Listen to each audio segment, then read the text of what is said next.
Good morning, students. I will explain chapter 4 pack exercise questions. तो ये जो है आपका क्वेश्चन है पेज नंबर 50 पर। ये देखिए, right the distribution of electrons in carbon and sodium atom. तो इसमें डिस्ट्रीब्यूशन करना है किसका? इलेक्ट्रॉन्स का। तो इलेक्ट्रॉन्स का जो डिस्ट्रीब्यूशन है वो जब करोगे तो आपको सबसे पहले जो है उसका एटॉमिक नंबर पता होना चाहिए। किसी भी चीज़ का एटॉमिक नंबर जो है आपको उसका याद होना चाहिए या पता होना चाहिए, तो तब आप इलेक्ट्रॉनिक डिस्ट्रीब्यूशन कर सकते हो। जैसे कि आपके पास यहाँ पे है distribution of electron in carbon atom. Carbon atom में आप डिस्ट्रीब्यूशन करना चाहते हो तो कार्बन एटम किसका एटॉमिक नंबर आपको क्या है पता है? 6 है। कितना है इसका? 6 है। ये आपको एटॉमिक नंबर जो है लर्न करने पड़ेंगे। ठीक है, किसका कितना है? इसका एटॉमिक नंबर है 6। तो इसमें इलेक्ट्रॉन का डिस्ट्रीब्यूशन कैसे होगा? तो इलेक्ट्रॉन के डिस्ट्रीब्यूशन को क्या बोलते हैं? Electronic configuration. ठीक है, तो इसका कैसे होगा? सो it has 2 electrons in K shelf.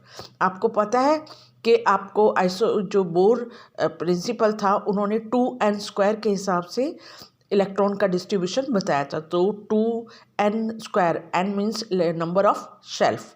तो पहले शेल्फ में कितने इलेक्ट्रॉन्स आ सकते हैं? सिर्फ 2। और दूसरे में कितने आ सकते हैं? 8। तो हमारे पास अब 6 है। 6 को हमने इसको क्या करना है? हाँ, डिस्ट्रीब्यूट करना है। तो पहले शेल्फ में कितने आ सकते हैं? 2। और दूसरे शेल्फ में कितने आ जाएंगे? अब 6 में से 2 गया, बाकी कितने बचे हैं बेटा? 4। तो 4 जो है नेक्स्ट शेल्फ में आएंगे, that is the L shell. ठीक है ना, उसका अनदर जो नेक्स्ट आती है उस शेल्फ का नाम है एल शेल्फ। तो जो बाकी के 4 हैं वो एल शेल्फ में आ जाएंगे। So it has 2 electron in K shell and 4 electrons in L shell. ठीक है, इसको जो है मैंने आपको ये छोटा सा ये डायग्राम बना के दिखा दिया ताकि आपको क्लियर हो जाए। ये फर्स्ट शेल्फ का नाम है ये के, सेकंड शेल्फ का नाम है एल। इसमें कितने आए? 2 इलेक्ट्रॉन आए हैं। बाकी में जो एल शेल्फ में आए हैं 4, 1 2 3 4। ठीक है, तो ये जो है इसके इलेक्ट्रॉन का डिस्ट्रीब्यूशन है। ठीक है, अब हमने दूसरा कौन सा बोला है इसने? सोडियम एटम का डिस्ट्रीब्यूशन ऑफ इलेक्ट्रॉन बताओ। सोडियम का अब distribution of electron in sodium. तो सोडियम का एटॉमिक नंबर है 11। तो अब आपने क्या करना है? 11 को डिस्ट्रीब्यूट करना है। 11 को डिस्ट्रीब्यूट करोगे, पहले शेल्फ में कितने आ सकते हैं? सिर्फ 2। नेक्स्ट शेल्फ में पहले शेल्फ का नाम है 2 जिसमें आएंगे के। ठीक है, दूसरा शेल्फ का नाम होता है एल जिसमें आ जाएंगे सिर्फ 8। 2 और 8 कितना हो गया? 10। बाकी बचा कितना बेटा?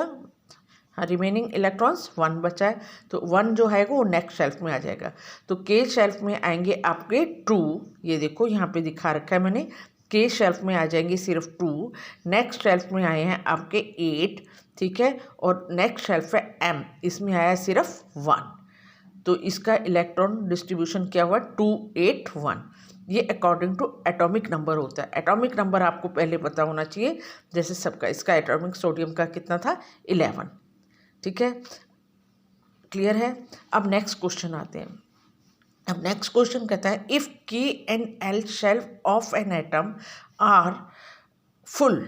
उसने कहा के और एल शेल्फ फुल है, मतलब के में कितने आते हैं? 2 और एल में कितने आते हैं? 8। के में मैक्सिमम 2 आ सकते हैं और एल में मैक्सिमम कितने आ सकते हैं बेटा? 8। तो ये दोनों फुल हैं, तो इसका कितना टोटल नंबर ऑफ इलेक्ट्रॉन्स कितने हो जाएंगे?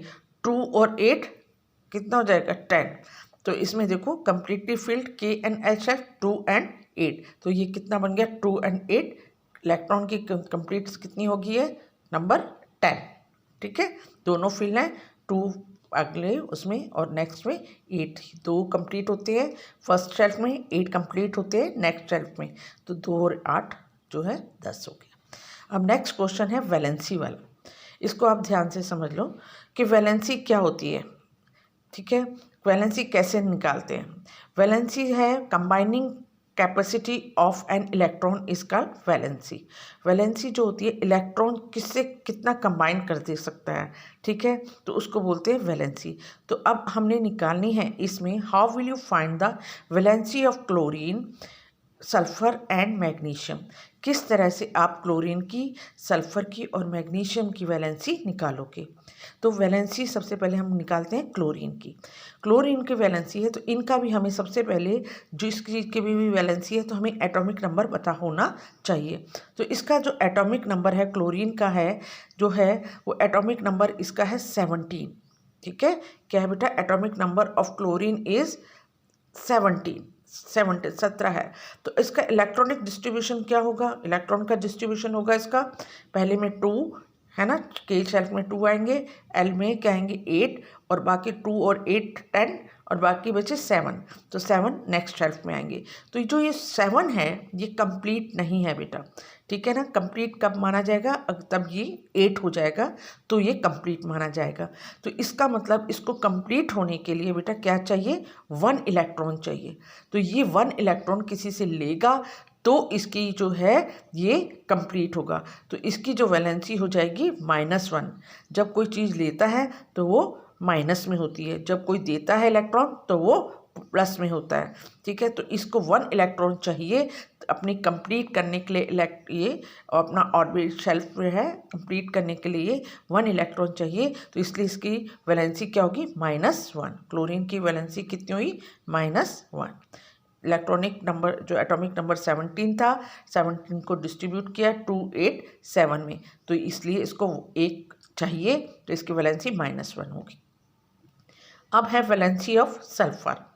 सल्फ़र की वैलेंसी का को भी पता करने के लिए सबसे पहले एटॉमिक नंबर हमें पता होना चाहिए। एटॉमिक नंबर है इसका 16।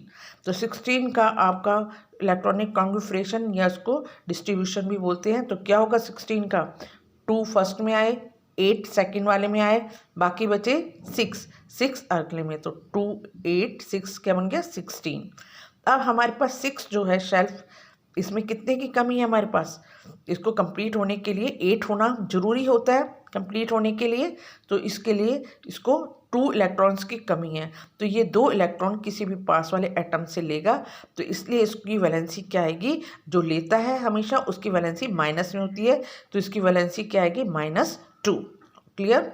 अब आता है वैलेंसी ऑफ मैग्नीशियम। इसी तरह इसका भी एटॉमिक नंबर पता है हमें 12 है। तो 12 का क्या होगा डिस्ट्रीब्यूशन, 2 8 10, 2 भी कंप्लीट हो गया, 8 भी कंप्लीट हो गया, बाकी बचे 10। तो ये 2 अगले नेक्स्ट में आ जाएंगे। तो अब बेटा इसको जो है 2 इलेक्ट्रॉन देना क्या है, इजी रहेगा। ठीक है, मतलब 6 इलेक्ट्रॉन लेने की बजाय 2 इलेक्ट्रॉन देना ज़्यादा इजी रहेगा। तो कंप्लीट 8 से भी हो सकता है, 2 में 6 मिला दो तो ये 8 भी बन सकता है। ठीक है, और अगर तुम 2 कंप्लीट किसी को दे दो तो ये ऑर्बिट डिजॉल्व भी हो जाएगा क्योंकि ये दे देगा। तो it can lose 2 electron so it's valency can is +2। अगर कोई चीज़ देता है तो उसको क्या बोलते हैं, +2। ठीक है, तो इसने जब देने पर वैलेंसी हमेशा प्लस में आती है। तो इसने अपने 2 इलेक्ट्रॉन किसी साथ वाले एटम को दे दिए होंगे तो ये प्लस में आ जाएगी। तो इसकी जो वैलेंसी है मैग्नीशियम की +2 है। इतना आपको क्लियर हो गया होगा कि वैलेंसी कैसे होती है। सबसे पहले एटॉमिक नंबर पता होना चाहिए, फिर उनका इलेक्ट्रॉनिक डिस्ट्रीब्यूशन करोगे, लास्ट आउटर मोस्ट शेल्फ